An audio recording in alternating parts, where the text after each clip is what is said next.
Hello! Ayan, magluto tayo ng cream dory fish fillet. This is my second time na magluto ng fish fillet na cream dory ang gamit. So, may nabibili sa grocery na ganito. Ayan, pang-gaseous. Ang tawag nila yung gaseous. Ito yung cream dory na. So, sa grocery frozen ito. So, ito muna ay itaw natin para mawala yung yellow.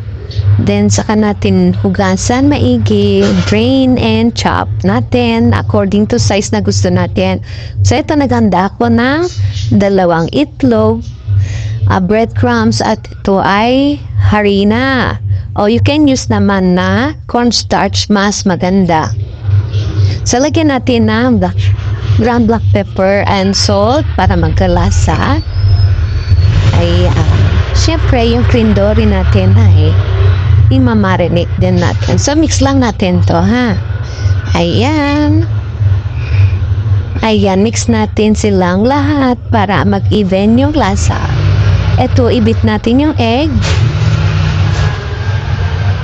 Then, mag-start na tayo mag-breading, na? So, unahin natin dito sa harina.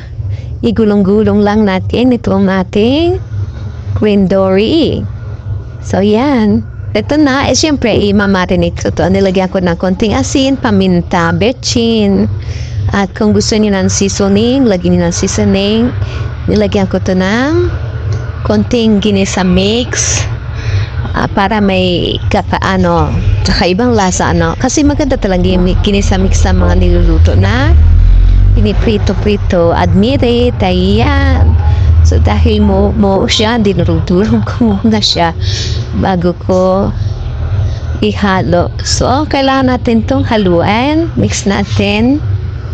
Be sure malinis ang kamay, ha? Lagi naman yan, no?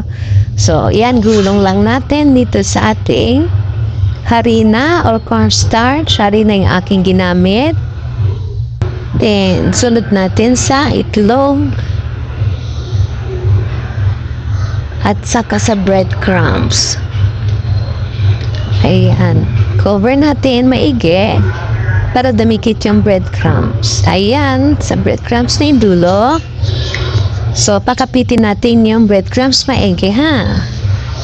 So, gawin natin to sa lahat ng pieces ng cream dory. Ayan lang. So, set aside natin sa isang plato. Ayan, kapit na nakikita naman, no? So, ito na, painit na naman, tika. 1 cup of cooking oil, painit natin, then isa-isa natin ilagay dito sa ating kawali. So, mas maganda, hindi pa masyado mainit para hindi tumatalsik na. Ayan. Ang tendency kasi pagka pumukulo yung mantika at nilagay mo yung fish fillet na may breadcrumbs, mag-aalisan yung breadcrumbs sa kanyang kapit. Mas maganda yun, hindi pa masyado mainit. So, yan, iinit naman siya eventually. Ito na siya. Piniprito natin. Iwasan natin ito masunog. So, binabali-baliktad.